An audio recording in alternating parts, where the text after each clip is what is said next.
Hai sahabat Nova, perkenalkan kami dari cast film Dua Hati Biru. Aku Angga Yunanda berperan sebagai Bima.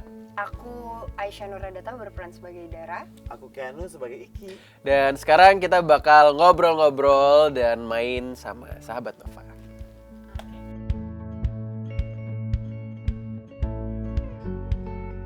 Ya, Dua Hati Biru ini menceritakan 4 tahun perjalanan Dara dan Bima setelah film Dua Garis Biru terakhir gitu. Jadi Bima udah punya anak gitu bersama Dara, namanya Adam, dan dia udah berusia 4 tahun. Adam itu tinggal bersama Bima, bersama orang tuanya juga gitu, sama ibu dan bapak, di rumahnya ibu dan bapak. Sedangkan Dara itu sedang berkuliah di Korea, tapi setelah 4 tahun, setelah kuliahnya selesai, terus pekerjaannya udah memutuskan untuk berhenti juga ya. Terus kembali ke Indonesia untuk memulai pernikahan lah ya, memulai hubungan baru tersebut dan menjalin ya relasi kembali terhadap hubungan pernikahan Dara dan Bima gitu. Tapi juga ternyata hubungan orang tua dan hubungan lainnya. Tapi ternyata hubungan dunia pernikahan itu sangat berbeda gitu ya dari saat kita masih pacaran waktu SMA gitu. Ada banyak hal-hal yang udah berbeda gitu dengan Dara yang sudah bertumbuh dengan lebih mature 4 tahun di Korea, sedangkan Bima itu yang ya terasa masih asik sendiri gitu di bayang-bayang orang tuanya dia mungkin selama 4 tahun ini gitu. Jadi konflik keluarga baru sih yang jadi titik utama gitu dari konflik film ini gitu. Gimana caranya Dara sama Bima bisa mengarungi pernikahan ini dengan banyak sekali hal-hal yang terjadi gitu.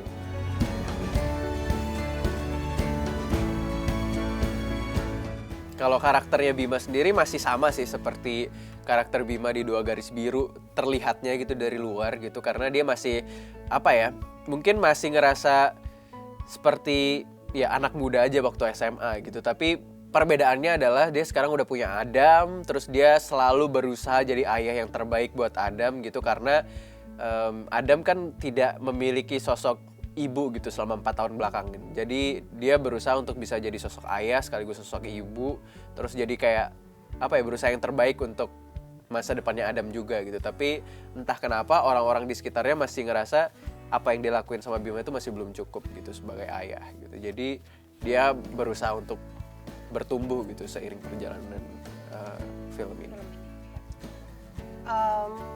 Di sini Dara 4 tahun setelah dia pulang dari Korea kan, dia 4 tahun ini 3 tahun kuliah, 1 tahun bekerja di kosmetologi di Korea, terus pulang ke Indonesia, bertemu lagi dengan suaminya, dengan anaknya,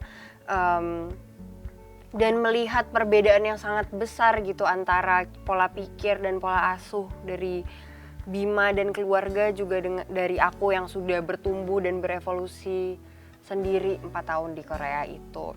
Dan ini cerita tentang bagaimana, atau karakter Dara dan Bima ini, kami sama-sama tumbuh dari, gimana ya, ini proses kami saling mengerti sih film ini tuh.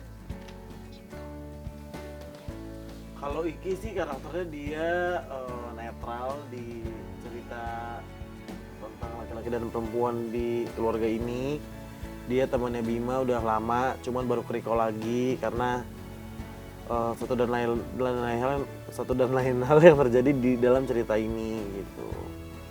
Dan Iki selalu melihat semua permasalahan dari sudut pandangnya sendiri, nggak lebih condong ke Bima ataupun ke Dara.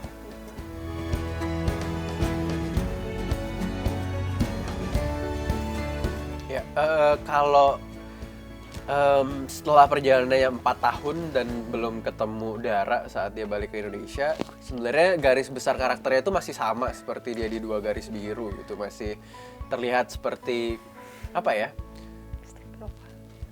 mungkin cenderung ke lebih suka main-main gitu kali ya.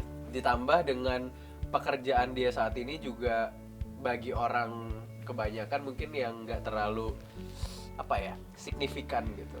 Dia kerjanya itu jadi pegawai di mandi bola. Terus ya kerjanya tiap hari pasti gangguin anak-anak orang lain gitu, di samping dia lagi nemenin anaknya dia juga gitu. Jadi salah satu alasan dia kenapa bekerja di situ cukup lama karena ya anaknya juga suka buat main di sana gitu. Jadi bisa sekalian buat jagain Adamnya. Tapi ya dengan apa ya, lingkungan yang seperti itu membuat Bima tuh jadi nyaman ada di situ-situ aja gitu. Jadi dia tidak ngerasa tumbuh menjadi sosok ayah yang lebih dewasa, terus lebih mature, ditambah mungkin karena 4 tahun belakangan ini belum ada masalah keluarga apapun yang menghadapi dia dan Dara gitu. Karena biasanya kalau LDR tuh hubungan jadi jauh lebih enak gitu ya, karena kita jarang ketemu, jarang komunikasi. Kalau komunikasi kan pasti cuma lewat video call aja gitu, tidak kontak fisik secara langsung gitu. Beda saat akhirnya kita bareng-bareng terus memulai hubungan keluarga bersama, terus akhirnya berusaha apa ya, ngurus Adamnya berdua gitu. Otomatis konflik yang sebenarnya masalah-masalah kecil yang sebenarnya kalau karena sudah terlalu lama nggak bareng-bareng, jadi kayak waktu balik lagi bareng-bareng tuh kayak kombinasi yang aneh gitu. Betul. Terus banyak masalah-masalah yang mungkin akhirnya menumpuk dan lain-lain gitu. Jadi di situ sih konflik-konflik keluarga muda itu yang membuat karakter Bima itu jadi lebih bertumbuh gitu sampai di akhir cerita nanti gitu. Tapi kalau apa yang bisa aku petik dari karakternya sebenarnya banyak banget sih. Gimana karakternya bisa jadi manusia yang lebih mature, bisa belajar dari kesalahan-kesalahan yang muncul. Terus menurut aku akhirnya aku menyadari gitu kalau ternyata jadi orang tua itu sangat sulit gitu. Kalau dulu pas masih kecil apa ya, gue ngerasa orang tua gue itu kayak udah gede banget dan kayak lo tahu segala hal gitu. Sedangkan pas gue berpikir kembali setelah gue seusia sekarang, nyokap bokap gue juga pas punya gue sebenarnya usianya nggak jauh-jauh dari sekarang gitu. Dari lo sekarang? Dari kita sekarang gitu. Jadi pas gue berefleksi terhadap gue sendiri, gue belum tentu kayak bisa se-mature itu saat gue ngelihat orang tua gue waktu gue kecil gitu.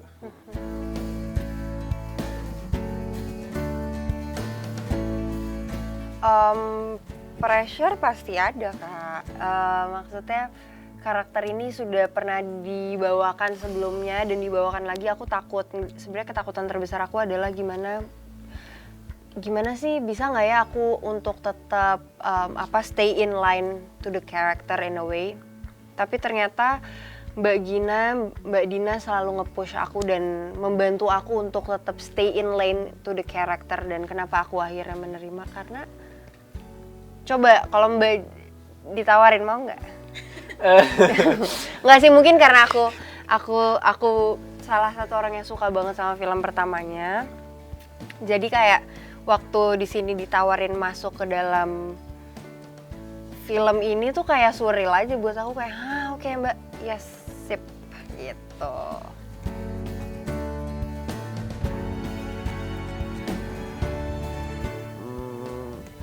Enggak begitu sih, karena nggak ada tuntutan yang gimana-gimana juga dari penulis. Kesulitan buat aku mungkin adalah setelah aku pikir-pikir, aku baru inget nih dan baru ngomong di sini, mungkin susah banget untuk stay.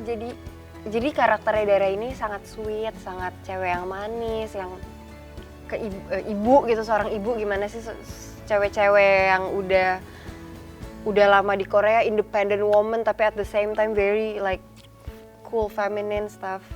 Apa sih ngeliatin? Gua menjir. Tapi kayak gini. Gitu. Ribet. Terus ya itu karena aku aslinya karakter aku in real life tuh 180 derajat dari karakter Dara kayaknya. Dan kayak kalian tahu ya, merasakan nggak? Maksudnya gue sebagai manusia tuh beda banget sama karakter Dara. Jadi mungkin untuk stay in lane to the character tuh butuh ekstra perhatian gitu. Lanjut.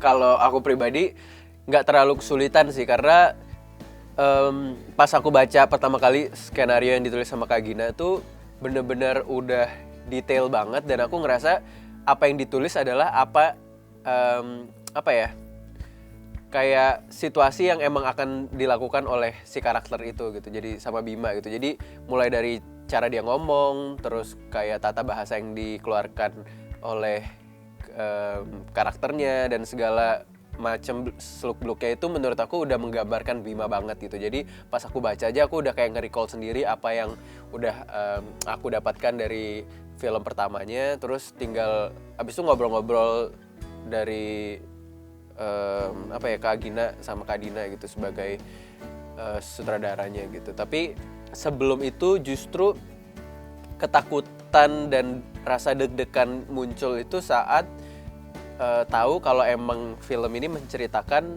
anaknya udah cukup besar. Dan maksudnya 4 tahun itu kan sosok anak yang menurut aku cukup sulit sebenarnya dan challenging untuk diperankan gitu sama siapapun aktor anak Indonesia gitu. Karena aku sempat kerjasama di beberapa project gitu sama anak kecil yang usianya mirip, walaupun cuma 1 atau 2 scene, tapi pasti ngerasain gitu kayak gimana sulitnya dalam berkomunikasi, terus dalam mengarahkan anak kecil gitu. Tapi akhirnya pas pertama kali ketemu sama Farel yang memerankan Adam, itu ketakutannya langsung buyar, langsung hilang gitu. Karena dia sangat-sangat apa ya, dewasa orangnya, dan menurut aku sangat mudah untuk diajak kerjasama, dan dia benar-benar mudah untuk melakukan bonding terhadap dia sebagai anak dan orang tua gitu jadinya.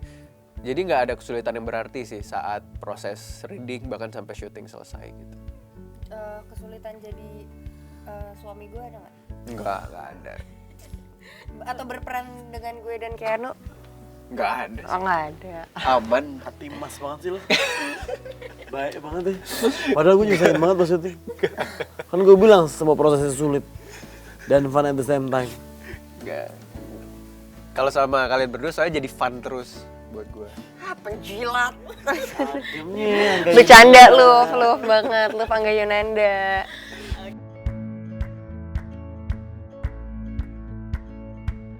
konflik sebagai Iki apa gue mengalami yang Konfliknya dialami Dara sama dan Bima. Dara dan Bima. Kalau gue ada di situ mungkin gue bakalan kayak tanya dulu ke diri gue ya, gue maunya apa gitu. Terus gue tanya dulu ke pasangan gue maunya apa. Terus tanya kedua keluarga kita mau ngelakuin apa atas apa yang udah terjadi.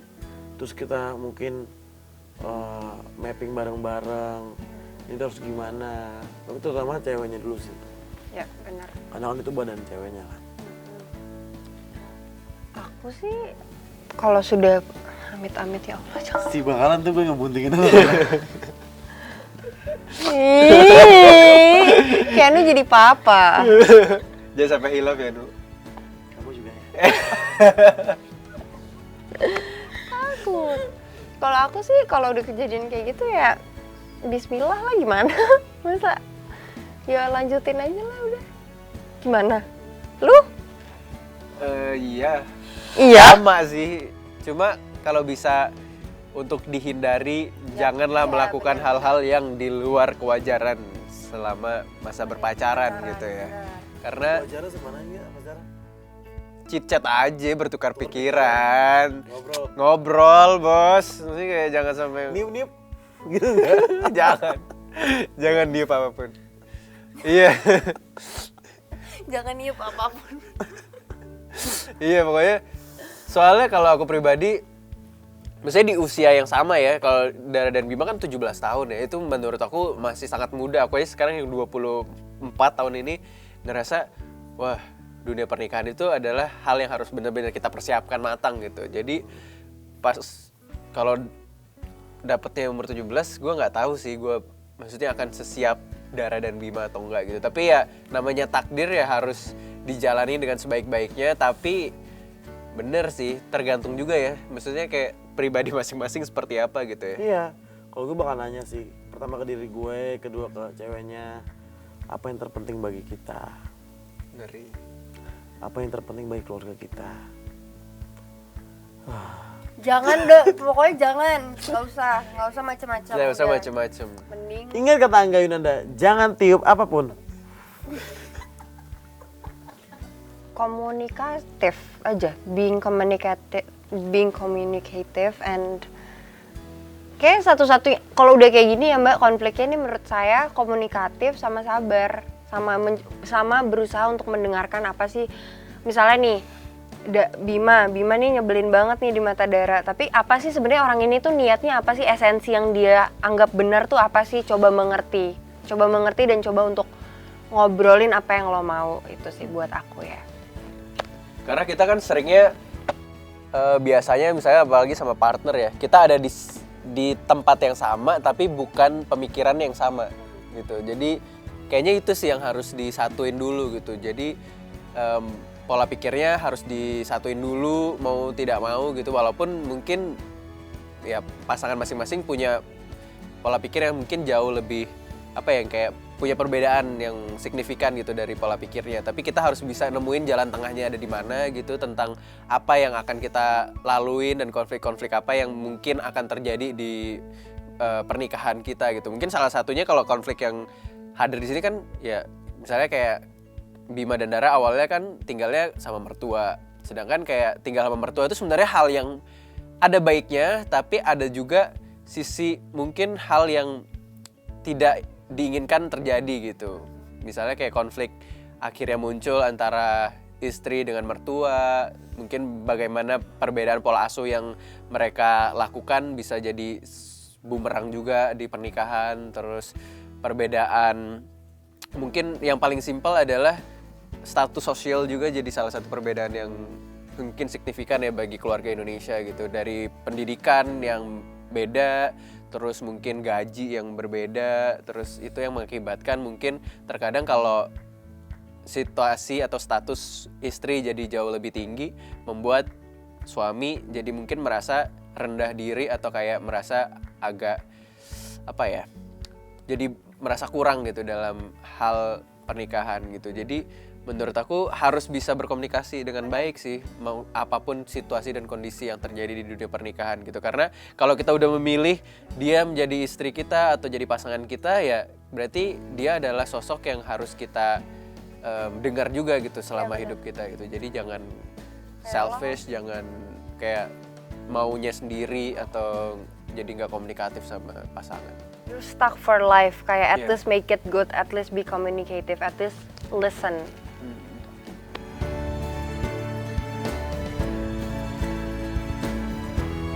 Sebenarnya how beautiful it could be to be parents, to be a family gitu, tapi indahnya tuh nggak bisa diraih dengan mudah gitu. Harus ada perjuangan, harus ada pola berpikir yang baik dan benar, harus ada support system, harus ada penerimaan gitu loh. Karena kan filmnya indah, but ironis at the same time. Rasa cinta kita kepada Adam. Betul sih. Terus bagaimana tanggung jawab orang tua gitu dalam membesarkan anak, itu pasti jadi salah satu hal yang besar juga gitu, dan itu mungkin jadi sesuatu yang bisa kalian tangkap juga gitu buat teman-teman yang mungkin seumur kita yang sekarang udah memulai pernikahan, terus hubungan rumah tangga, apalagi yang udah mau program punya anak atau bahkan yang udah punya anak yang seumuran sama Adam tuh pasti akan sangat merasakan gitu apa aja sih konflik-konflik atau apa yang kayak kerikil-kerikil yang kita laluin bersama gitu, dan bagaimana caranya untuk walaupun separah apapun masalah yang timbul, pasti kita punya jalan tengahnya, dan pasti apapun masalah yang sedang kita hadapi sekarang semuanya pasti akan berlalu dengan sendirinya juga gitu. Karena kadang-kadang kalaupun ada masalah, nggak semua masalah itu bisa kita selesain sendiri gitu. Jadi menurut aku pribadi filmnya tuh sangat hangat, heartwarming banget. Terus mungkin jadi pengingat kita juga buat kita yang mungkin sekarang udah berkeluarga atau sekarang yang udah jadi mertua, udah jadi anak, udah jadi istri, atau mungkin pemuda yang sekarang masih single dan lain-lain, itu sebenarnya masih sangat mungkin untuk relate dari film ini gitu. Jadi jangan lupa untuk saksikan si film ini di bioskop nantinya, karena ini salah satu film yang menurut aku menjadi pengingat kita semua sih. Udah jadi anak, kan jadi anak muda udah jadi. Iya, betul. Jangan lupa saksikan film Dua Hati Biru mulai tanggal 17 April di bioskop. See you di bioskop.